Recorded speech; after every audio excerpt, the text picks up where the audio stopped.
Ganito po yung pwede nang i-harvest na lansones. Ayan. Yan o. Ganyan po siya kadilaw, yung dilaw na. Yan o.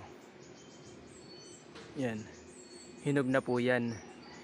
Yung ganyang lansones. At sigurado po tayo na yung ganyang kahinog ay matamis na. Then, yung mga ganito po, ayan, yun yung mga berde-berde pa. Medyo hindi pa siya gaanong kulay yellow. Yan. Tulad dito, may green pa. Hindi pa po pwede yan. Kasi yan ay maasim pa. Yan. Yung ganyan, oh. Maasim pa yan.